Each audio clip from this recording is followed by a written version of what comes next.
지난주 말씀에서 우리는 이 하나님께서 이 학계 선지자를 통해 회개를 촉구하는 말씀을 선포하게 하셨다라고 하는 것을 함께 나누었습니다.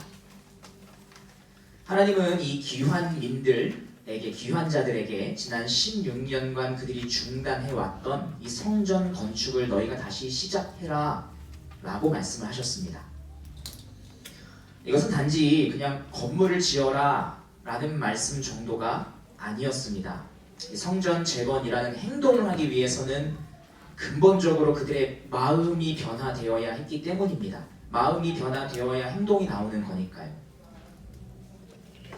그러니까 결국 이 성전 건축을 다시 시작하라 라고 하는 이 메시지는 귀환을 했음에도 불구하고 여전히 페르시아 제국의 다스림을 받아야 하는 그 현실 속에서 사실 변한 건 하나도 없어 라고 생각하고 있었던 그 패배주의로부터 너희가 벗어나야 한다 라고 말씀하신 것이었고, 그래서 너희 가운데 그 패배의식으로 인해서 잘못 설정되어 있었던 삶의 우선순위를 다시 재설정해야 한다 라고 하는 촉구였다고 볼 수 있겠습니다. 자, 이러한 말씀이 선포되었을 때 그렇다면 과연 이 귀환자들은 이 메시지에 어떻게 반응을 했을까요? 오늘 본문은 이스라엘디엘의 아들 스룹바벨과 여호사닥의 아들 대제사장 여호수아와 남은 모든 백성이 그들의 하나님 여호와의 목소리와 선지자 학계의 말을 들었다라고 하는 조금은 굉장히 긴 문장으로 시작을 하고 있습니다. 그런데 이것을 히브리어 원문으로 좀 보게 되면 오늘 본문은 사실 이렇게 시작하고 있어요. 그리고 그들이 들었다. 되게 간단하죠? 말씀이 선포되자 그리고 그들이 들었다. 누가 들었는지에 대해서는 들었다는 말 뒤에 부가적으로 설명이 나오고 있습니다. 그러니까 다른 어떤 내용보다도 사실 이 귀환자들이 학계 선지자를 통해 선포된 그 하나님의 말씀을 들었다라고 하는 것이 가장 앞서서 등장하고 있다는 겁니다. 이것이 가장 중요한 것이니까요.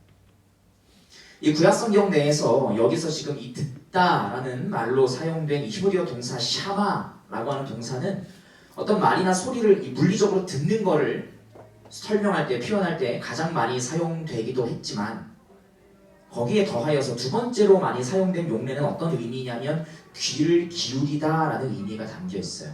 그러니까 물리적인 소리를 들을 뿐만 아니라 귀를 기울인다는 건 뭐죠? 듣는 사람들의 태도를 가리키는 거겠죠, 그렇죠? 세 번째로 많이 사용된 용례는 그래서 순종하다입니다. 소리를 듣고 귀를 기울이고 순종까지 나가는 거죠.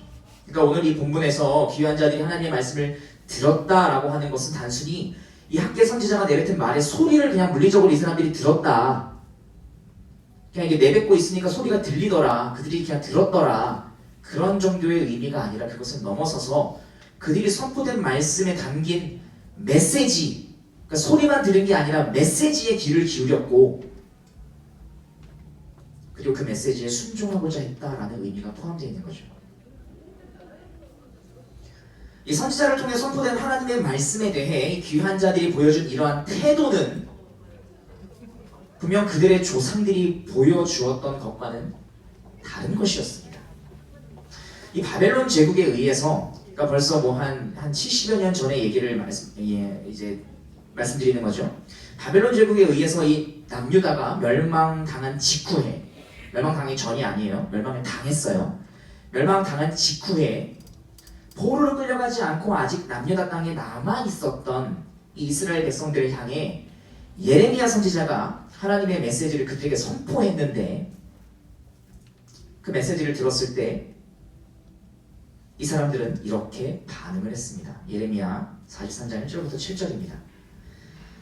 예레미야가 모든 백성에게 그들의 하나님 여호와의 말씀, 곧 그들의 하나님 여호와께서 자기를 보내사 그들에게 이르신 이 모든 말씀을 말하기를 마치니 호사야의 아들 아사랴와 가레아의 아들 요하난과 모든 오만한 자가 예레미야에게 말하기를 뭐라고 말합니까? 네가 거짓을 말하는도다. 우리 하나님 여호와께서 너희는 예굽에서 살려고 그리로 가지 말라고 너를 보내어 말하게 하지 아니하셨느니라. 이는 네리아의 아들 바룩이 너를 부추겨서 우리를 대적하여 갈대아 사람의 손에 넘겨 죽이며 바벨론으로 붙잡아가게 하려 함이라. 이에 가레아의 아들 요하난과 모든 군 지휘관과 모든 백성이 유다 땅에 살라 하시는 여호와의 목소리를 순종하지 아니하고, 가레아의 아들 요하난과 모든 군 지휘관이 유다의 남은 자 곧 쫓겨났던 여러 나라 가운데에서 유다 땅에 살려 하여 돌아온 자 곧 남자와 여자와 유아와 왕의 딸들과 사령관 느부사라단이 사반의 손자 아히감의 아들 그달에게 맡겨둔 모든 사람과 이 선지자 예레미야와 네리아의 아들 바룩을 거느리고, 그러니까 남아있던 사람들 싹 다 데리고 애굽 땅에 가지 말라고 했는데 갔어요. 결국 다바네스에 이르렀으니 그들이 여호와의 목소리를 순종하지 아니함이러라. 자, 나라가 멸망했죠. 예레미야 선지자가 말한 대로 나라가 멸망을 했어요. 그런데도 이 사람들은 듣지를 않아요.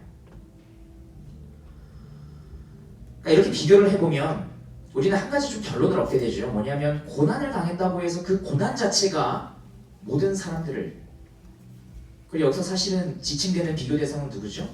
하나님과 언약을 맺었다고 하는 이스라엘 백성들이죠. 그죠? 그러니까 심지어 스스로를 하나님의 백성이라고 여기는 사람들을 이 고난이 임했다고 해서 그 고난 자체가 그들을 하나님께로 이끌어주지는 않는다는 겁니다.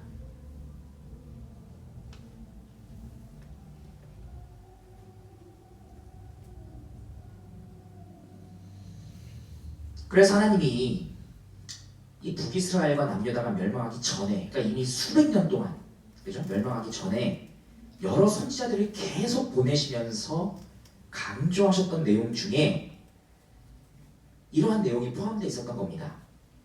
바로 여호와의 날과 남은 자라는 사상이에요. 이 여호와의 날이라는 것은 하나님의 이 심판이 결국 임하는 날, 그 날을 가리키는 게 여호와의 날이고, 남은 자는 그 멸망이 임하는 심판 가운데에서도 진정으로 살아남는 자를 가리킵니다. 그러니까 그저 생명만 유지된 사람들이 아니라 진짜 살아남은 자들 말이죠, 영적으로. 자, 그렇다면 과연 어떤 사람들이 이 하나님의 심판, 여호와의 날이 임하는 그 날이 있다 할지라도 살아남는 그 진정한 남은 자가 되는 걸까요?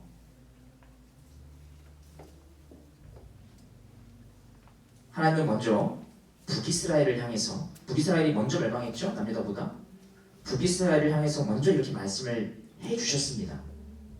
북이스라엘을 향해 말씀을 전했던 이 아모스 선지자, 아모스서를 보면 아모스 5장 14절부터 15절에 이렇게 기록이 되어 있어요. 너희는 살려면 선을 구하고 악을 구하지 말지어다. 만군의 하나님 여호와께서 너희의 말과 같이 너희와 함께 하시리라. 너희는 악을 미워하고 선을 사랑하며 성문에서 정의를 세울지어다. 만군의 하나님 여호와께서 혹시 요셉의 남은 자를 불쌍히 여기시리라. 그죠? 또 남유다를 향해서는 다음과 같이 말씀하셨습니다. 요엘서 2장 1절과 12절부터 14절이에요. 시온에서 나팔을 불며 나의 거룩한 산에서 경고의 소리를 질러 이 땅 주민들로 다 떨게 할지니 이는 여호와의 날이 이르게 됨이니라. 이제 임박하였으니 여호와의 말씀에 너희는 이제라도 금식하고 울며 애통하고 마음을 다하여 내게로 돌아오라 하셨나니 너희는 옷을 찢지 말고 마음을 찢고 너희 하나님 여호와께로 돌아올지어다. 그는 은혜로우시며 자비로우시며 노하기를 더디하시며 인애가 크시사 뜻을 돌이켜 재앙을 내리지 아니하시나니 주께서 혹시 마음과 뜻을 돌이키시고 그 뒤에 복을 내리사 너희 하나님 여호와께 소제와 전제를 드리게 하지 아니하실는지 누가 알겠느냐. 자, 이 두 가지를 종합해 보면 이 남은 자들의 특징이 나오죠. 남은 자들은 어떤 사람들이죠? 울며 애통하고 마음을 다해서 여호와께 돌이키는 자들이에요. 그죠? 이들이 돌이킬 수 있는 근거가 나옵니다. 여호와 하나님을 은혜로우시며 자비로우시며 노하기를 더디하시며 인애가 크신 분으로 그들이 믿고 있기 때문에 돌이킬 수 있죠. 그죠? 여호와 하나님에 대한 이런 인격적인 지식 그리고 경험적인 지식, 실제로 내가 용서받아 본 적이 있다, 하나님에게 용서받아 본 적이 있다 라고 하는 이 경험적인 지식이 하나님께 다시금 용서를 구하며 돌이킬 수 있는 근거를 마련해주고 있는 것이죠. 그리고 이러한 돌이킴의 외적 증거, 내가 돌이켰습니다, 저 사람은 돌이킨 사람이구나 라고 하는 외적 증거로서 드러나는 게 뭐겠어요? 악을 미워하고 선을 사랑함으로 정의를 세우는 행동이지 않겠습니까? 그러니까 남은 자들은 이 개인의 내면적인 마음의 영역에서 출발해서 외적인 행동에 이르는 것으로 그 사람들의 특징이 나타난다는 거죠. 하나님께로 마음을 돌이킨 자들이 절대 그 선의 기준이신 하나님의 그 기준과 하나님의 관점을 따라 정의를 세우는 행동을 하게 되는 겁니다. 다시 말씀드리지만 이 하나님의 기준을 우리가 알기 위해서 학교에서 앞서 뭘 나눴던 거죠? 십계명을 나눴던 거죠. 특별히 여기서 이 정의를 세운다라고 하는 건 남은 자들이 그들이 속해 있는 그 공동체와 밀접한 연관이 있다고 할 수 있을 겁니다. 왜요? 정의라고 하는 개념은 혼자 있어서는 성립이 안 되는 개념이니까요. 나 혼자 있는데 뭐가 정의롭게 뭐가 있어요? 정의라는 것은 공동체가 있을 때 성립되는 개념이에요. 누군가 타인이 있을 때. 그래서 이 남은 자가 속해 있는 가정이든 교회든 사회든 어디든 말이죠. 그러니까 이 참된 신앙이라고 하는 건 절대 개인의 영역에만 머물러 있는 게 아니죠. 마음이 돌이켜지면 그 사람이 속해 있는 공동체, 어떤 타인을 향해서 드러나게 되는 어떤 상호관계, 어떤 행동이 있다는 거 아니겠습니까?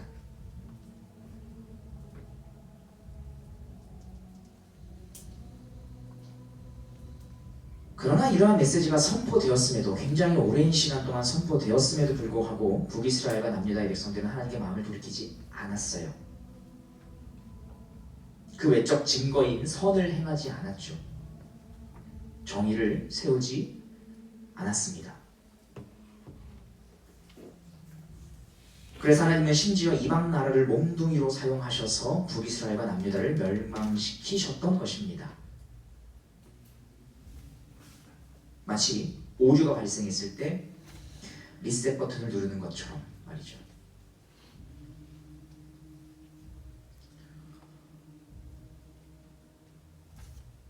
그런데 그 리셋 버튼이 눌려졌음에도 불구하고 예레미야에 우리가 방금 나눴던 말씀을 보게 되면 여전히 여호와의 목소리를 순종하지 않는 사람들이 있었다는 겁니다. 그죠? 여호와의 날이 임했음에도. 그런 사람들이 있었던 한편 모든 사람들이 또 그랬던 건 아니었어요. 남은 자들이 있었죠. 그 남은 자들이 있었다는 걸 바로 오늘 본문이 보여주고 있는 거예요. 그리고 그들이 들었다 라는 말씀을 시작으로 다음과 같은 표현을 굳이 사용해서 이것을 알려주고 있는 것입니다. 우리 본문 12절 다시 한번 같이 읽어볼까요? 12절 시작. 스알디엘의 아들 스룹바벨과 그들의 하나님 여호와의 목소리와 선지자께의 말을 들었으니 이는 그들의 하나님 여호와께서 그를 보내셨으니라. 백성이 다 여호와께 경외하매. 자, 여기서 중요한 표현은 뭘까요? 남은이라는 표현이에요. 사실 이 남은이라는 표현 없어도 여러분 되게 매끄러워요. 아니면 굳이 남은이 아니라 다른 표현을 사용해도 매끄러워요. 남은을 빼볼까요? 스알디엘의 아들 스룹바벨과 여호사닥의 아들 대제사장 여호수아와 모든 백성이. 괜찮죠? 혹은 여호수아와 다른 백성이 이렇게 해도 괜찮아요. 근데 굳이 지금 여기에 이 남은이라는 표현을 끼워 넣었다는 겁니다.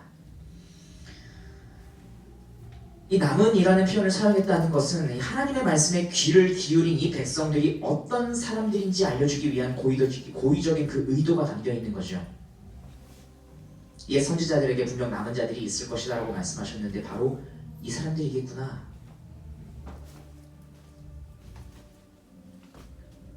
하나님의 말씀을 귀 기울여 듣고 그 말씀에 반응하여 순종하고자 했던 이 사람들이 바로 여호와의 날을 통과하고 살아남은 진정한 남은 자인 거죠. 그저 목숨만 붙어있는 자들이 아니라 진짜 남은 자예요.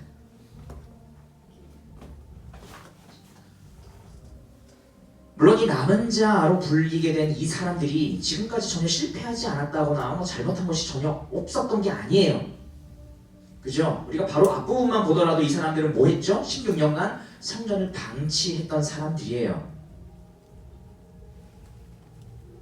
그래서 하나님으로부터 이 백성이라고 불렸죠. 이제 나와는 너희는 아무런 관계가 없어 라는 의미로서 이 백성이 라고 부르셨잖아요. 엄청난 책망을 들었죠.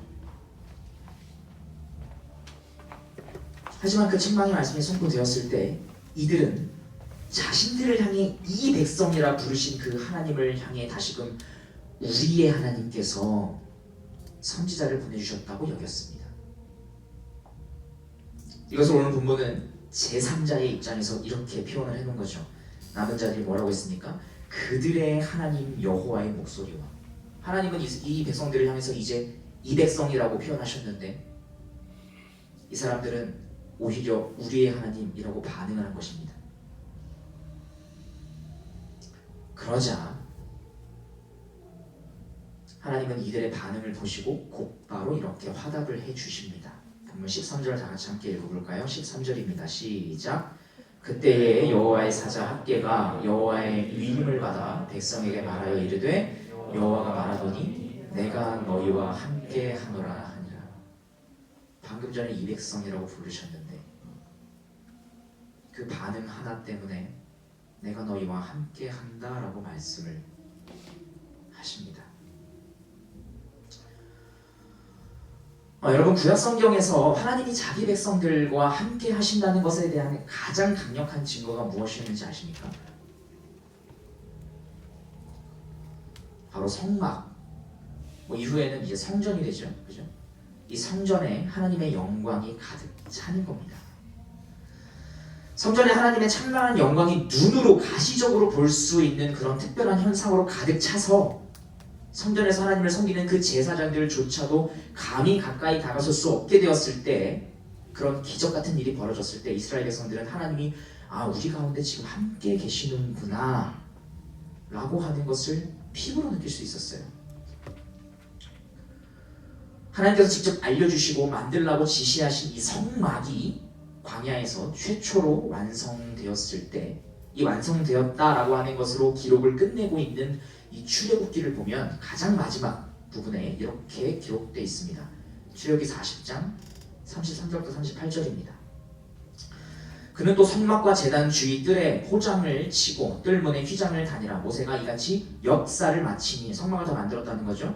구름이 회막에 덮이고 여호와의 영광이 성막에 충만하며 모세가 회막에 들어갈 수 없었으니 이는 구름이 회막 위에 덮이고 여호와의 영광이 성막에 충만함이었으며, 구름이 성막 위에서 떠오를 때에는 이스라엘 자손이 그 모든 행진하는 길에 앞으로 나아갔고, 구름이 떠오르지 않을 때에는 떠오르는 날까지 나아가지 아니하였으며, 낮에는 여호와의 구름이 성막 위에 있고 밤에는 불이 그 구름 가운데 있음을 이스라엘 온 족속이 그 모든 행진하는 길에서 그들의 눈으로 보았더라. 영광이 임하는 것이 가시적으로 드러났고 그것에 따라서 가고 멈추는 것을 했다는 거죠. 근데 여기는 지금 성막이 완성됐을 때 이런 현상이 벌어졌다는 거잖아요, 그렇죠? 성막이 완성됐을 때. 그런데 오늘 본문을 보시면 어떤가요? 아직 성전 재건을 시작하지도 않았어요.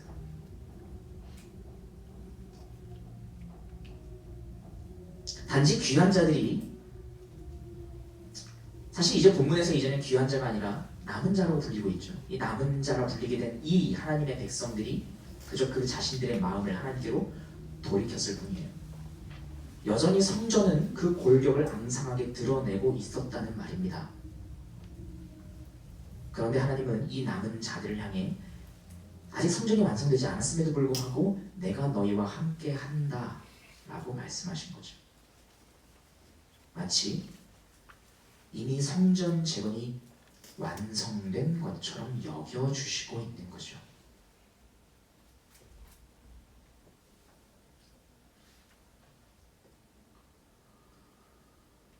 하나님의 이러한 마음 혹은 하나님의 이러한 방식은 지금 비단 이 남은 자, 오늘 본문에 등장하는 여호와의 날이 임한 이후에 등장하게 되는 이 남은 자들에게만 해당하는 게 아니에요.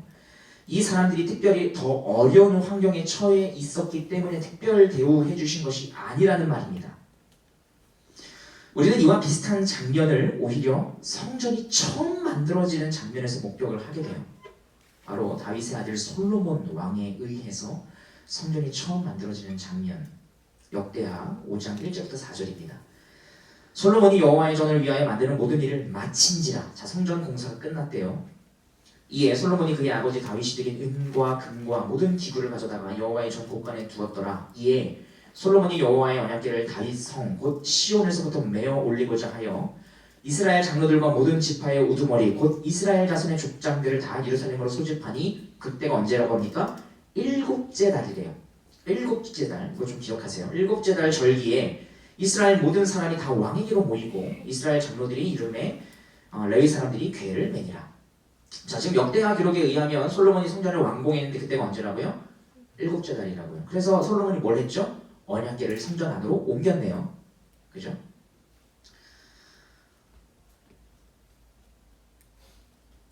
여호와의 전을 만드는 일을 마친 후에 그 완성의 절정으로서 지금 솔로몬은 언약궤를 성전 안으로 옮겨왔습니다. 왜 그랬을까요?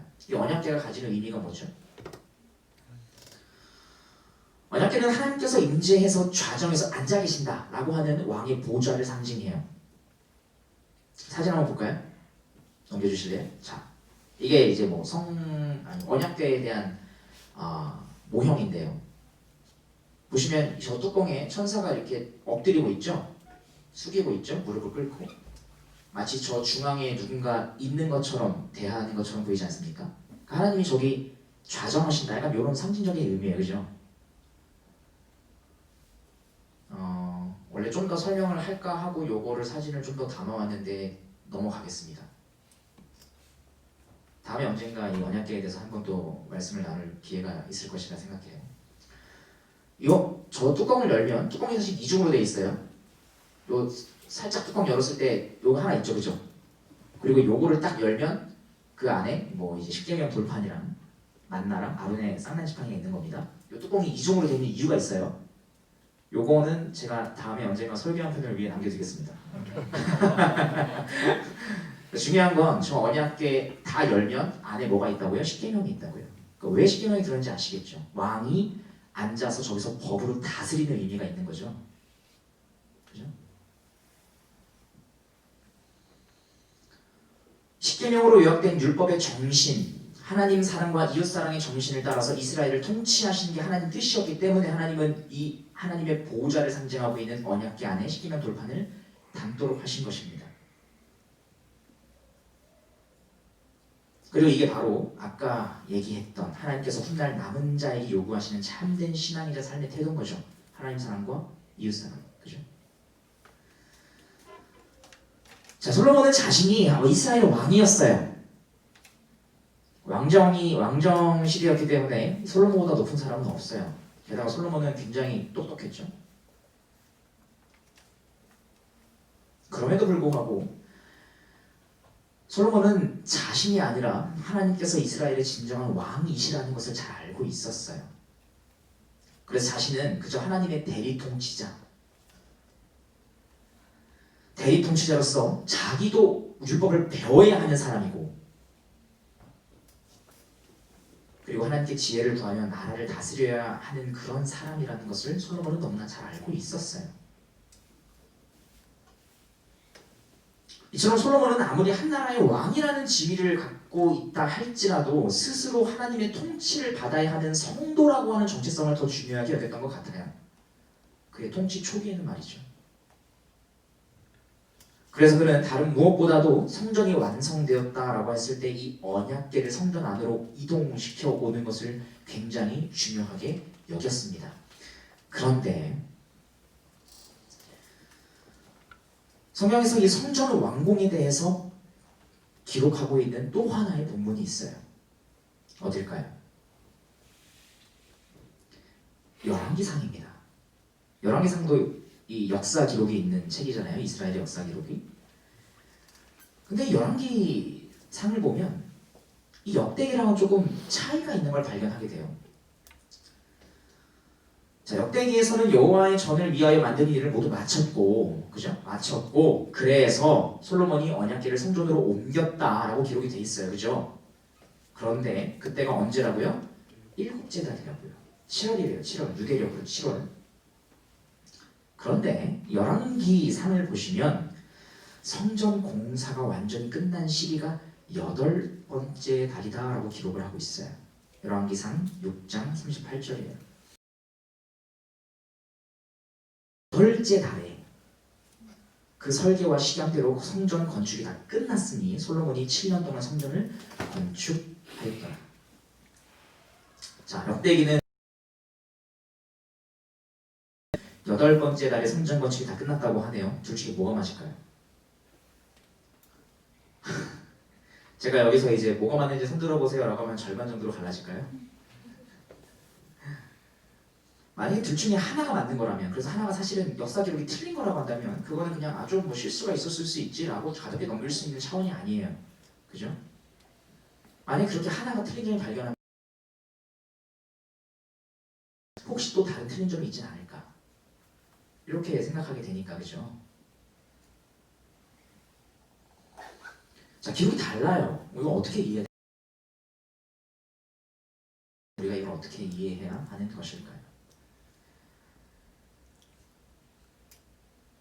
이러한 차이가 발생하는 이유는 열왕기와 역대기는 성전의 완성을 보는 기준이 다르기 때문이에요. 그리고 이러한 차이가 발생하는 이유는 비슷한 내용을 공유하고 있음에도 이 열왕기와 역대기가 각각 기록된 시기가 다르기 때문입니다. 자, 열왕기서는 남유다가 멸망하고 얼마 지나지 않아서 기록된 책이에요. 이스라엘의 멸망에 대해서 하나님께 원망하던 수많은 이스라엘 백성들이 있었겠죠. 그죠? 나라가 이제 멸망한 지 얼마 안 됐으니까요. 우리가 하나님이 우리와 함께 하시는 그런 나라인데 우리나라가 왜 망했을까? 하나님 이게 도대체 무슨 일이에요? 이러실 수 있는 거예요? 라고 생각했던 수많은 백성들이 있었던 시기라고요. 그죠? 그런 시기에 사실 이 나라의 멸망의 책임이 누구에게 있는지 제대로 알려주기 위해 기록된 책이 열왕기예요. 그래서 열왕기서는 역사적으로 있었던 실제 이야기를 가감없이 다 적어놓았고 여러 왕들이 잘한 것뿐만 아니라 그들이 범한 죄에 대해서도 낱낱이 객관적으로 솔직하게 기록하고 있습니다. 이스라엘이 멸망한 그 원인이 하나님께 있는 게 아니라 잘 봐봐라. 하나님과 언약을 계속해서 어겨온 이스라엘의 왕들과 뿐만 아니라 너희 백성들에게 있는 거 아니냐? 라고 하는 것을 잘 알려주는 책이 바로 열왕기서인 거죠. 반면에 역대기서는 이 바벨론의 포로로 끌려간 사람들이 다시 귀환할 수 있는 때가 가까워졌을 때, 그러니까 거의 뭐 한 60년에서 한 70년 거의 차이가 나서 기록된 책이에요. 자, 당시 사람들도 이유는 달라요. 초기와 이유는 다 멸망한 직후와 이유는 다르지만 하나님을 원망하는 것은 마찬가지였어요. 이들은 뭘 원망했을까요? 멸망 초기, 나라가 멸망한 그 당시에 이스라엘 백성들은 나라의 그 멸망 자체에 대해서 하나님께 원망을 하고 있었다고 한다면 이 포로 시기가 거의 끝나갈 무렵을 살아가고 있었던 사람들은 아, 이제 하나님은 우리를 진짜 버렸나 보다. 우리를 잊으셨나 보다. 우리 버림받았구나. 그렇게 생각하면서 원망하고 있었어요. 그래서 이 역대기는 이제 곧 포로에서 본국으로 귀환을 하게 되는 일이 벌어질 텐데, 예레미야의 말씀에 의하면 말이죠. 그래서 남은 자들이 등장하게 될 텐데 그 남은 자들이 보여주어야 하는 모습을 자신들의 지나온 역사 속에서 찾는 작업을 해서 기록해 놓은 게 역대기예요. 우리 지나온 역사 속에서도 남은 자들이 보여주어야 하는 모습을 보여준 사건들이 있었다. 그걸 기록해 놓은 게 바로 역대기입니다. 그래서 역대기에는 북이스라엘에 대한 기록이 없어요. 그리고 왕들이 죄를 범한 기록도 없어요. 열왕기서에서는 되게 악한 왕으로 기록되어 있는데 역대기에서는 되게 선한 왕으로 기록되어 있는 걸 우리는 종종 발견하게 되거든요. 자, 이런 차이를 좀 생각을 하면서 솔로몬이 성전을 완공한 이 시기가 다르게 기록된 것에 대해 다시 한번 좀 살펴보겠습니다. 자, 솔로몬이 성전이라는 건물을 실제로 완공한 건 열왕기의 기록에 따르겠죠. 그죠? 8월 달인 것처럼 보여요. 8월 달이에요. 그럼에도 이 역대기가 성전의 완공을 7째 달로 기록한 이유가 뭐라고요? 역대기는 성전의 완성을 단지 건물, 외형적인 건물의 완성, 건축공사의 완공이라고 하는 역사적 팩트로 성전의 완성을 본 게 아니에요. 역대기는 하나님의 주권과 통치를 상징하는 이 언약궤가 성전 안에 옮겨지는 것을 성전의 진정한 완성으로 보았습니다. 그러니까 하나님의 주권과 통치를 인정하고 기쁨으로 그것을 받아들이는 마음이야말로 성전의 완성이다라고 역대기는 말하고 있는 거죠. 그래서 역대기는 사실 아직 건축 공사가 다 끝나지 않았어요. 한 달이 있어야 끝나요. 8월 달에 끝나요. 그럼에도 7월 달에 언약궤가 들어갔을 때 그것을 성전의 완공으로 본 겁니다. 그리고 바로 그러한 사람들이, 이것을 성전의 완공으로 보는 사람들이 누구다? 남은 자다. 남은 자들은 일해야 한다. 그걸 보여주고 있는 것이죠. 그래서 이 하나님의 주권과 통치를 인정하고 그 다스림을 기꺼이 받고자 하는 마음이 이 성도들 안에 있을 때 하나님은 자신의 영광을 성전 가득 채워주셨다 라고 하는 것을 이 역대기는 기록하고 있습니다. 역대기 5장, 역대하 5장 13절부터 14절입니다. 나팔 부는 자와 노래하는 자들이 일제히 소리를 내어 여호와를 찬송하며 감사하는데 나팔 불고 재금치고 모든 악기를 울리며 소리를 높여 여호와를 찬송하여 이르되 선하시도다. 그의 자비하심이 영원히 있도다 하매 그때 여호와의 전에 구름이 가득한지라. 그죠? 출애굽기 마지막에서 성막이 완성됐을 때 벌어졌던 현상이 동일하게 벌어지고 있는 거 아니겠습니까?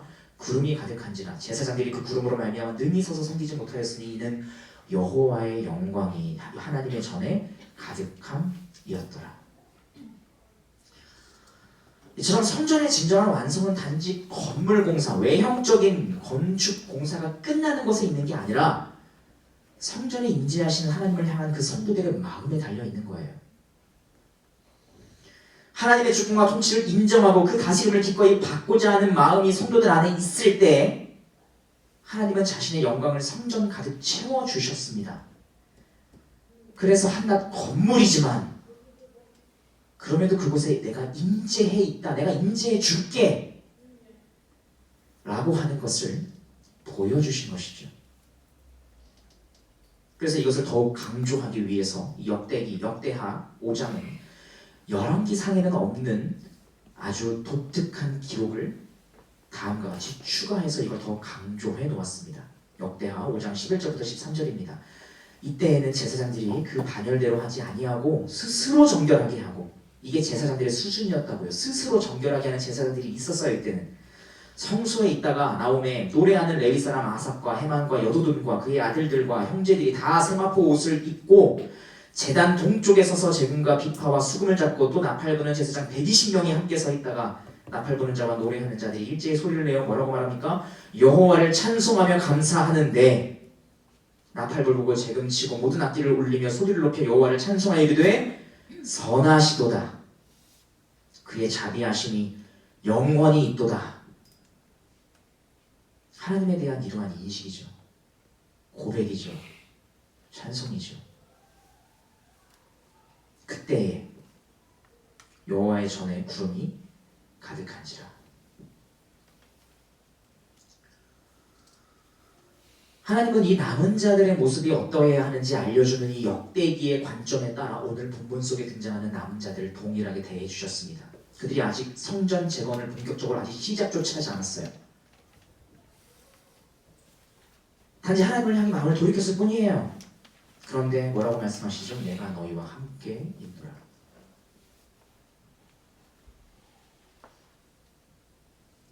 하나님께서 이렇게 말씀하실 수 있었던 이유, 이렇게 말씀해 주신 이유는 하나님은 단지 성전의 진정한 완성이 외향적 건축에 있는 게 아니라 백성들의 마음에 있다는 것을 알려주고 싶었기 때문입니다.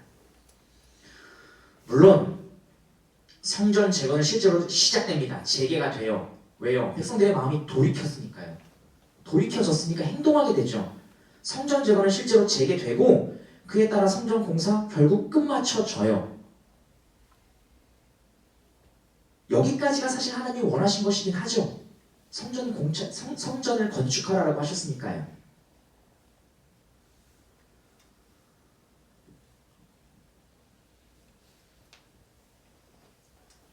그러니까 이렇게 정리를 해볼 수 있을 겁니다.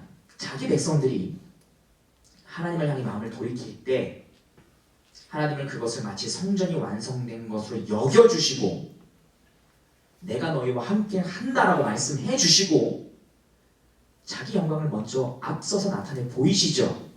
그래서 마음을 돌이킨 자들은 이러한 하나님의 격려에 의해 성전 재건을 다시 시작할 힘을 얻게 되고 끝내 완성에 이르게 되는 거죠. 이러한 메커니즘인 거죠. 완성되지 않은 것을 미리 완성된 것으로 여겨주시는 하나님과 그것에 힘입어 완성을 향해 나아가는 백성들의 관계가 이렇게 형성되는 거죠. 그리고 이게 바로 우리의 신앙생활과 똑같아요. 신약시대에 이르러 사도 바울은 거듭난 성도 각 사람이 그리고 그 거듭난 성도들이 모인 교회가 하나님의 성전이 되었다라고 말하고 있어요. 성령 하나님께서 이제는 거듭난 성도와 언제나 함께 하시기 때문입니다. 고린도전서 13장 16절부터 17절이에요. 너희는 너희가 하나님의 성전인 것과 하나님의 성령이 너희 안에 계시는 것을 알지 못하느냐. 누구든지 하나님의 성전을 더럽히면 하나님이 그 사람을 멸하시리라. 하나님의 성전은 거룩하니 너희도 그러하니라. 그죠? 하지만 우리는 하나님께서 임재해 계시는 거룩한 성전으로 변화되었음에도 불구하고 그렇게 불리고 있음에도 불구하고 완전히 거룩한 삶을 살지 못해요. 이러한 요청을 우리는 해나가지 못하고 있다고요. 그죠? 사실상 거듭난 성도가 죽음에 이르는 순간까지 그 모든 순간 거듭난 성도는 마음속에 여전히 남아있는 죄의 본성과 항상 싸우고 있으니까요. 이건 모든 사람에게 해당돼요. 나에게만 해당되는 것이 아니라 모든 거듭난 성도에게 다 해당되는 말입니다. 물론 정도의 차이는 있겠죠. 조금 더 완성된 사람이 있을 거예요. 아니죠. 표현을 좀 잘못된 표현이네요. 조금 더 재건한 사람은 있을 거예요. 아직 완성에 이른 사람은 없어요. 적어도 이 땅을 사는 동안의 말입니다. 그 누구를 할지라도.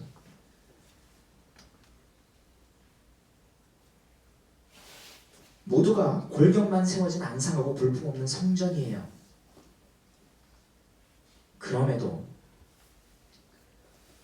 하나님은 자신을 향해 끊임없이 마음을 돌이키는 이 성도를 이미 완성된 성전으로 간주해 주시고 내가 너희와 함께 한다고 말씀해 주시는 거죠. 그리고 이것을 조금 신학적인 용어로 정의하자면 이걸 바로 칭의, 너희를 의롭다고 칭해 주겠다. 너희는 완전히 의롭지 않지만 칭해 주겠다라는 거죠. 그래서 우리로 하여금 다시 하나님의 영광을 보게 하십니다. 그 방식이 뭘까요? 성막에서는요, 구약에서는요, 구름이 임했네요. 신약시대에 이르러서 우리가 보게 되는 하나님의 영광 무엇일까요? 하나님께서 우리와 함께 하신다는 그 말씀의 가장 큰 증거이자 세상은 절대 이해할 수 없는 방식으로 드러난 하나님의 영광. 흔히 영광이라고 하면 엄청 탁월하고 좋고 높은 것만 생각하지만 하나님의 영광은 그런 곳에서 드러나지 않았죠. 오히려 하나님께서 인간으로 성육신하셨고 십자가 대속 사건을 이루셨을 때, 못 박히셨을 때 하나님의 영광이 나타나셨다 라고 주님은 그렇게 말씀하고 있습니다. 요한복음 1장 14절부터 보죠. 말씀이 육신이 되어 우리 가운데 거하시매 우리가 그의 영광을 보니 아버지의 독생자의 영광이요 은혜와 진리가 충만하더라. 로마서 5장 1절부터 2절입니다. 그러므로 우리가 믿음으로 의롭다 하심을 받았으니 우리 주 예수 그리스도로 말미암아 하나님과 화평을 누리자. 또한 그로 말미암아 그리스도로 말미암아 우리가 믿음으로 서 있는 이 은혜의 들어감을 얻었으며 하나님의 영광을 바라고 즐거워하느니라. 이미 우리를 의롭다고 칭해 주시기 때문에 우리가 그 영광을 바라고 즐거워할 수 있는 거 아니겠습니까? 성육신으로부터 시작해서 십자가 죽음에 이르기까지 계속해서 낮아지시는 그리스도의 모습 속에서 우리는 하나님의 영광을 마주하게 됩니다. 그리스도의 낮아지심을 바라보면서 우리는 하나님께서 우리와 함께 하신다는 말씀을 믿게 돼요. 그리고 우리를 향한 삼위 하나님의 사랑을 우리는 다시 경험하게 되죠. 그리고 그로부터 힘과 격려를 다시 얻습니다.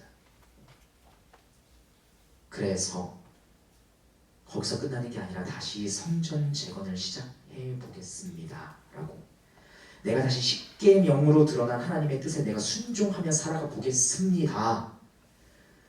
내가 이 땅을 살아가는 동안에도 완전히 성전을 내가 완성하지는 못하겠지만 그러나 내가 조금씩 재건하는 일은 내가 해보겠습니다. 그리고 언젠가 내가 주님을 다시 만나게 되는 그날 성전이 완성되겠죠. 우리는 그러한 인식을 갖고 그러한 믿음을 갖고 이 땅을 살아가는 것입니다. 그래서 바울은 하나님의 영광을 바라고 즐거워한다 라고 한 그 말씀에 곧바로 이어서 다음과 같이 말하고 있는 것입니다. 로마서 5장 3절부터 5절입니다. 다만 이뿐 아니라 우리가 환난 중에도 즐거워하나니 이는 환난은 인내를, 인내는 연단을, 연단은 소망을 이루는 줄 알미로다. 소망이 우리를 부끄럽게 하지 아니함은 우리에게 주신 성령으로 말미암아 하나님의 사랑이 우리 마음에 부음바 되니 우리가 아직 연약할 때에 기약대로 그리스도께서 경건하지 않은 자를 위하여 죽으셨도다. 먼저 영광을 보게 하시죠. 코로나19 확진자 수가 줄어듦에 따라서 우리는 다시 현장 예배를 드릴 수 있게 되었습니다. 감사한 일이에요. 기쁜 일이죠. 하지만 여러분 각 사람의 삶에 그렇게 큰 변화가 있으십니까? 현장 예배가 다시 시작됐다 할지라도 여러분의 삶에는 그렇게 큰 변화가 없을지도 모르겠어요.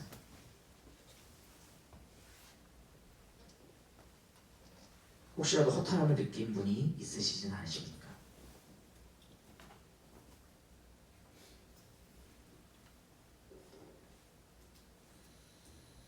마치 기환을 했음에도 불구하고 여전히 페르시아 제국의 다스림을 받아야 하는구나 라고 여겼던 귀환자들처럼 말입니다. 그래서 수천 년 전 이 귀환자들에게 말씀하셨던 것과 같이 오늘을 살아가는 우리에게도 하나님은 다시 메시지를 던지십니다. 그리스도를 향해 마음을 돌이키라고 말입니다. 그리하여 외부 환경의 변화에 집중하기보다 나라고 하는 성전 그리고 우리라고 하는 이 성전의 재건을 촉구하시면서 나와 우리의 변화에 집중하게 하십니다. 그리고 이러한 메시지에 반응을 하는 자들을 향해 하나님은 또다시 오늘날의 남은 자로 여겨주십니다. 이 말세에 말이죠. 주님의 초림과 재림 사이를 살아가고 있는 이 시기를 살아가는 우리들 가운데서도 하나님은 남은 자가 있다라고 말씀하십니다.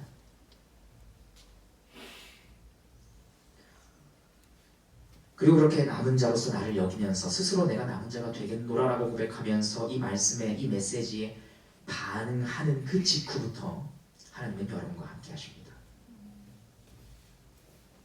비록 아직 완성되지 않았다 할지라도 말이죠. 이 은혜에 힘입어 교회로 부름받은 여러분 각 개인이 그리고 우리가 언젠가 완성될 이 성전을 향해서, 성전 무엇이죠? 하나님이 임재하는 것. 우리가 소망하는 것 무엇입니까? 주님 다시 오시는 그날에 완성된 하나님 나라가 도래해서 영원히 하나님과 함께하는 것, 그것이 있음을 바라보시고 오늘을, 내일을, 그리고 다음 주일이 있을 그 한 주간을 향해 나아가시기를 주님의 이름으로 축복합니다.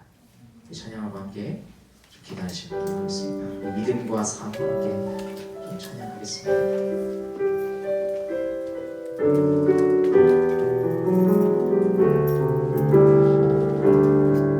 믿음과 믿음과 삶을 살아내는 실력이 너무나 다른 내 모습을 볼 때에 이 모습도 주가 사랑하실까? 자신 없는 내 모습 그저 주님 앞에 있네. 나 같은 자도 사랑하여 주시고 한 번도 나를 떠나지 않으셨네. 아픔 속에 주를 잡게 여긴 날 꾸짖지 않으시고 내 손 잡아주시네. 오직 주님 안에 두려움 없네. 고난을 통해 날 만드심을 믿네. 주님만이 내 모든 것 되시네. 주의 강한 손 날 붙드시네. 오직 주님 안에 소망인데 내 삶을 통해 영광 받으실 주님. 주님만이 내 모든 것 되시네. 주의 선하심 나 노래 다시 한번 배우겠습니다. 믿음과 삶을 살아내는 실력이 너무나 다른 내 모습을 볼 때에 이 모습도 주가 사랑하실까? 자신 없는 내 모습 그저 주님 앞에 있네. 나 같은 자도 사랑하여 주시고 한 번도 나를 떠나지 않으셨네. 아픔 속에 주를 잡게 여긴 날 꾸짖지 않으시고 내 손 잡아주시네. 오직 주님 안에 두려움 없네.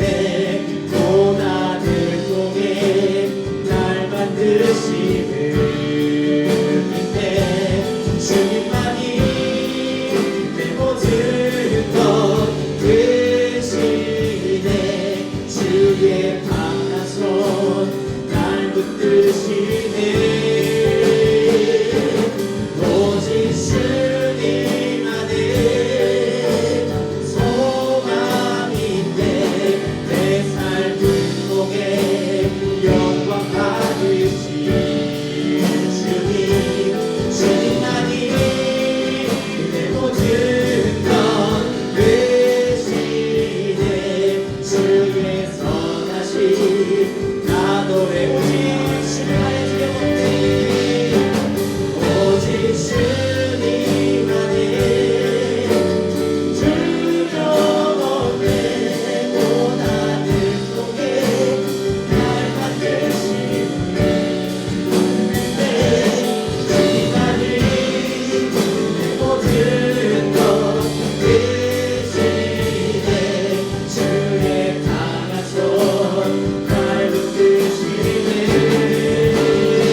사랑과 은혜가 많으신 하나님 아버지,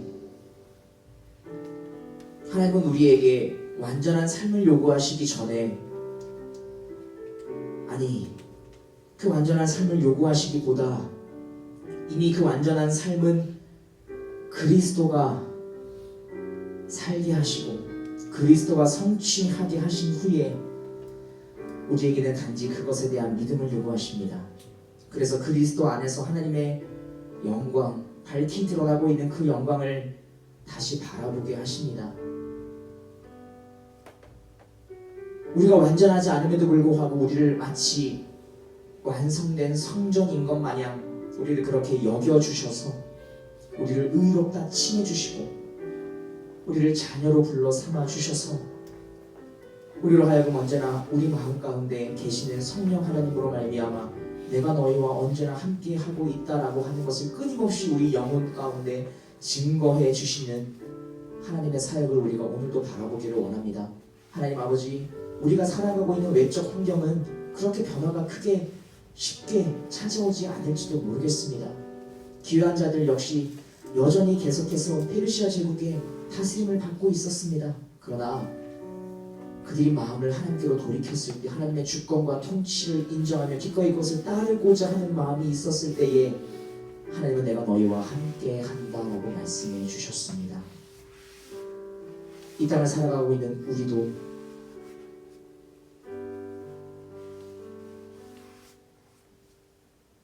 귀한 자에서 남은 자가 될 수 있도록 주여 도와 주시옵소서.